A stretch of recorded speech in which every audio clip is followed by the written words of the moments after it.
Nintendo video games and heterosexuality or hetero attraction, I suppose, is the topic for today.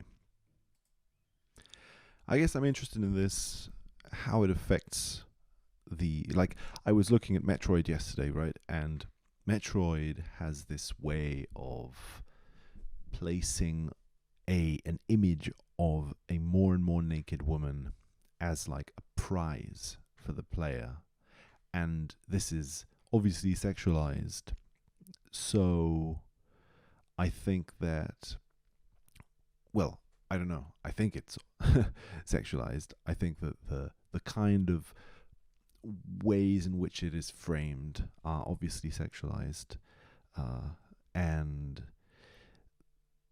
obviously the obviousness of that will have to be ascertained by each person. But I think it's obvious that that's like a heterosexual kind of thing. Obviously, I suppose by heterosexual, in that case, in Metroid it's a little less clear, obviously, because you're playing as a woman, you're fighting a woman, and so there isn't the typical Super Mario idea. You're not like a man rescuing a woman, which is more typical of Mario, Zelda, these other kinds of games. So that's why I wanted to focus on those, but I went on a Metroid tangent. That's okay. So Mario has this idea, right, that you're rescuing a woman and that you have some sort of romantic relationship to her. Zelda has the same sort of idea, I think, where you're rescuing a woman and you have some sort of romantic involvement with her, even if that's not ever formalized in any way. Even if it stays at this in the realm of the spiritual, which I think in both Mario and Zelda that happens. All this stuff just stays in the realm of the spiritual. As in, Zelda and Princess Peach are like romantic interests of Mario and Link, but at the same time, they're also perceived to be sort of above and beyond materiality, almost spiritual. It's obviously, a distinction, it seems, that is being made, where on the one hand there's like a carnal physical attraction, and on the other hand there's like a spiritual attraction. And of course, in a sense, this maintains the games, because if you keep it that way, it can work as a story, right? It allows for multiple incarnations of the game, because the romantic attachment is never formalized, so there's always the potential for a constant quest to reach the loved one. And it's like this medieval courtly love idea where I guess the knights would court the princesses, but in a way that implied like almost just a poetic kind of reaching. You never reach the actual love. So obviously, I think there is an impersonal aspect to this, because we're not really dealing with personal issues. We're not really dealing with real people. If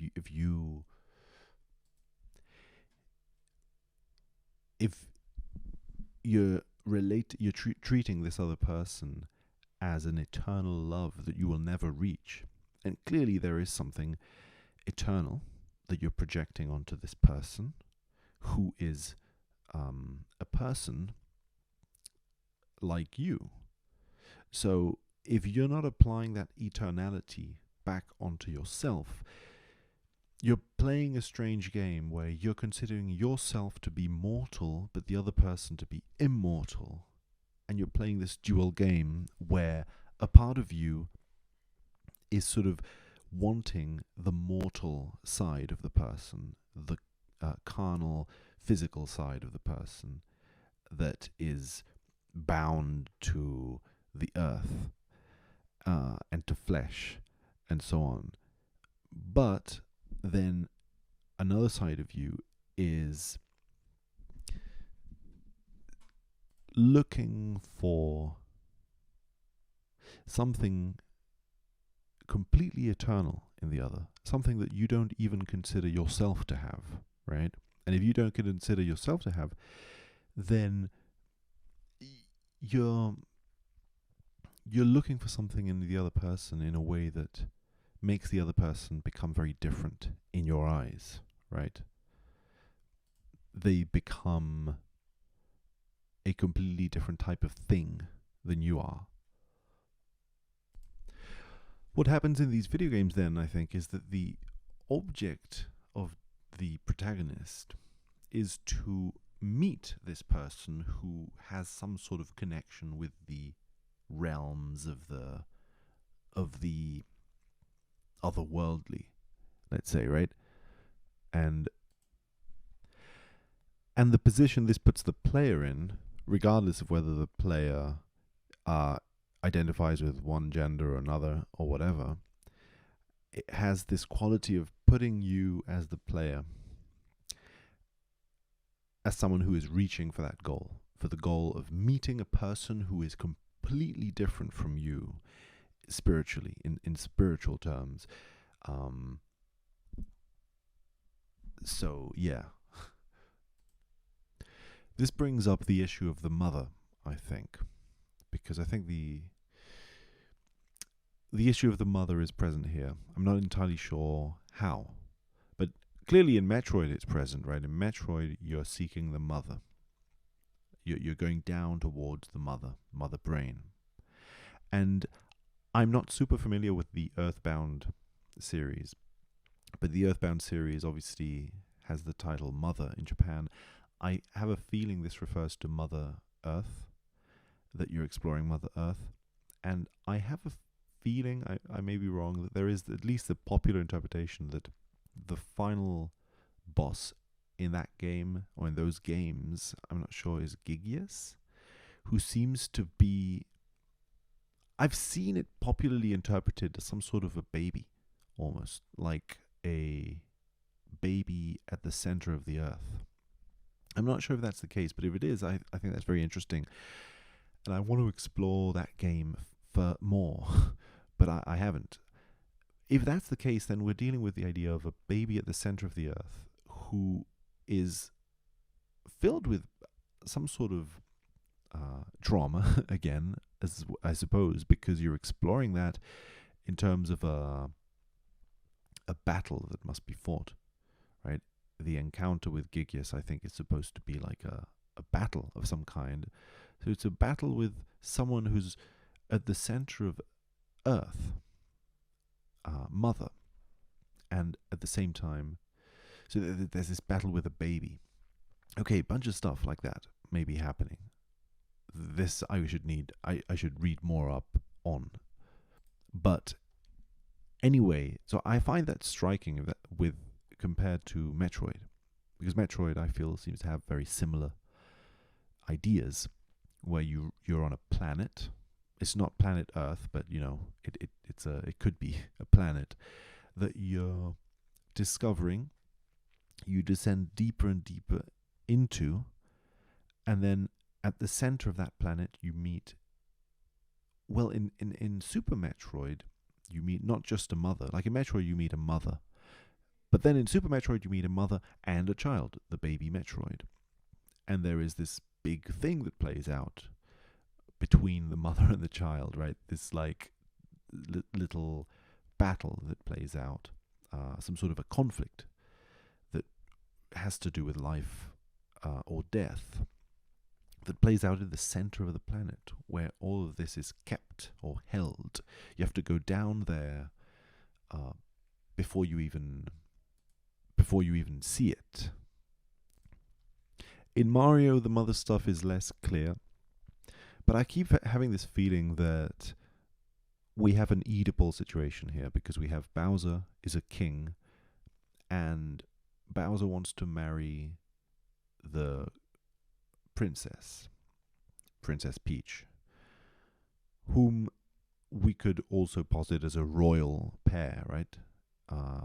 Like Bowser and Peach are these royal above people. They rest above the rest of the population as kings, and it's a man and woman pair of kingly people who sit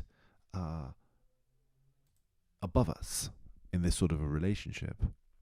And so we need to seek that. We're going towards that.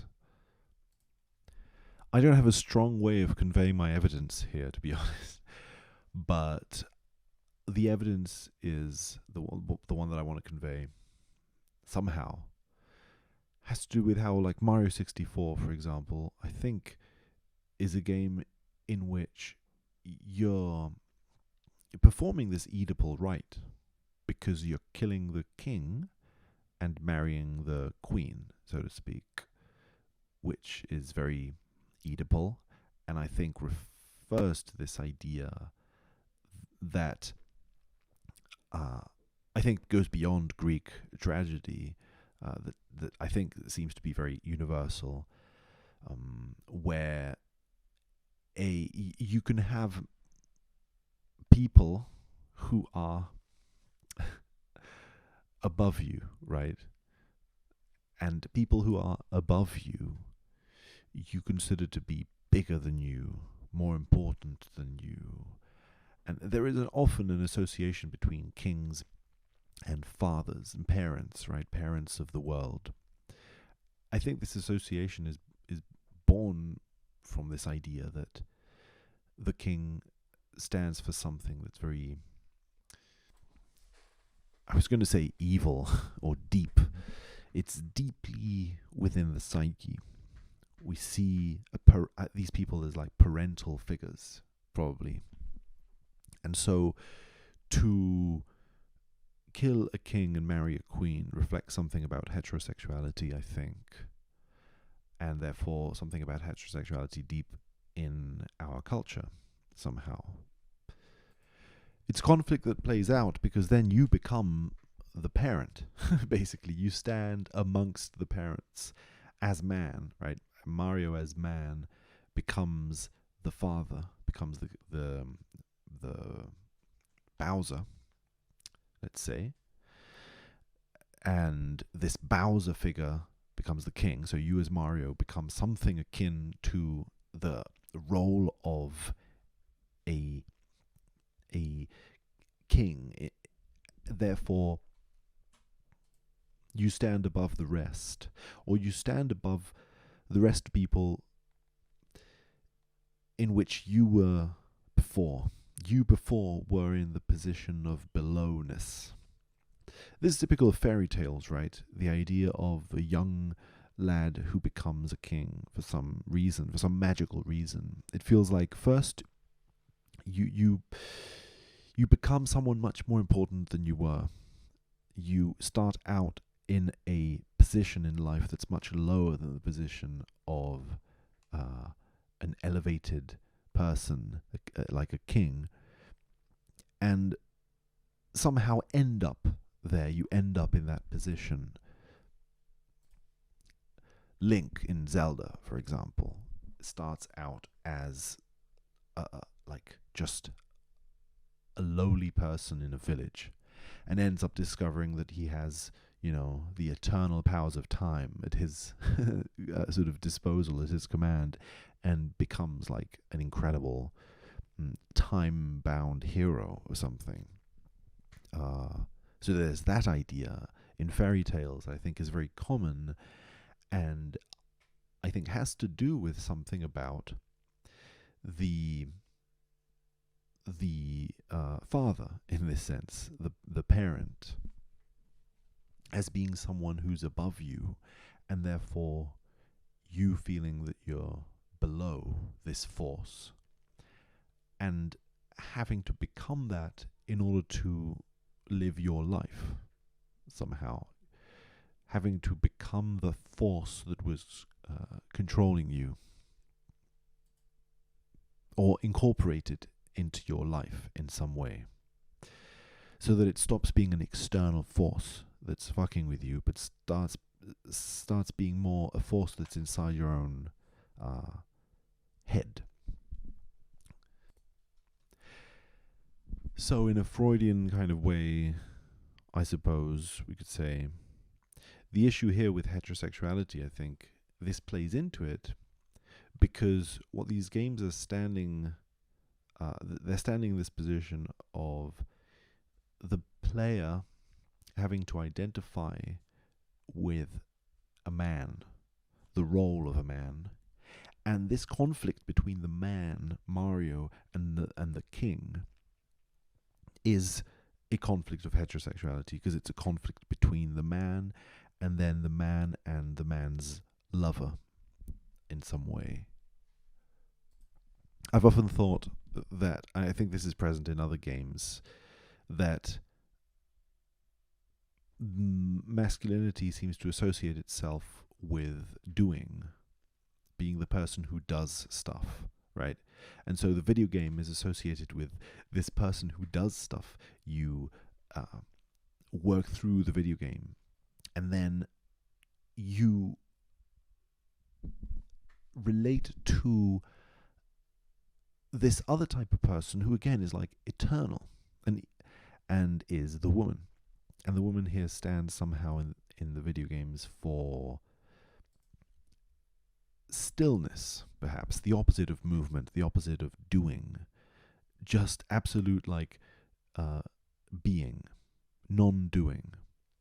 That's why it connects back with the eternal, because it's disconnected from any kind of movement or change.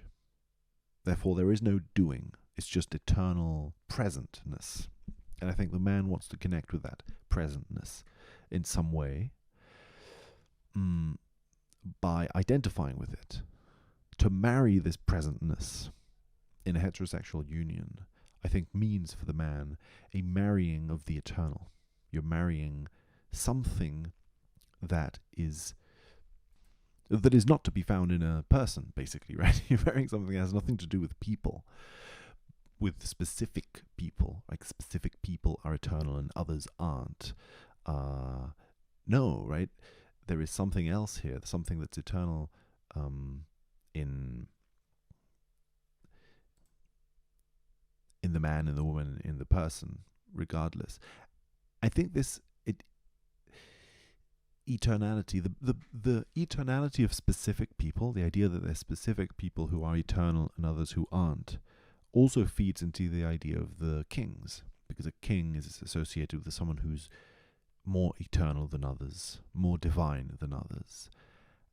And so, in some interesting way, the idea of the king, and therefore of hierarchy, and the idea of heterosexuality in the sense of, I mean heterosexuality in this specific sense of, like, masculinity seeking femininity in a way that's gonna give it something that has nothing to do with people as a whole, but that's a specific eternal person. Right? I don't think actually heterosexuality has anything to do with this in our common way, in common parlance. I no interest in stigmatizing anyone. It's not interesting to me right now. The issue here is simply femininity and masculinity, and what these things mean, what roles they carry in the world, in our world, what roles they carry that may associate them specifically with things that other people could not have, such as the eternal, things that other people could not have, as in, some people could be connected to the eternal more than others, right? It seems to mean that, again, the king as man is associated to the feminine as something that extends beyond the person, the feminine as eternal. indeed, in the Oedipal idea, the whole idea is that the killing of the king is the obtaining of the queen, so that one goes along with the other. They're not separate, they're not disconnected. You kill the king, and by so doing, you bring life to the queen. Life as understood by the hero as some sort of salvation, a marriage with you, the hero, not him, the evil king, right? So you're sort of bringing life to one side of the equation by killing life from the other side of the equation, and therefore somehow you're seeing the interconnectedness between bringing life and taking life between this equation, like with Bowser and Peach, for example, right? The killing of Bowser is the obtaining of Peach, the rescuing of Peach. Peach becomes alive and materializes itself as an entity at the same time as Bowser is destroyed. Like, Peach can only become materialized in the world when Bowser is gone. Bowser is dematerialized, sort of puffs into the ether, is destroyed, becomes immaterial. As Bowser becomes immaterial, Peach becomes materialized. So they're two sides of the same coin. Bowser and Peach become, again, just two sides of the same issue. And Mario is dealing with both sides of this issue.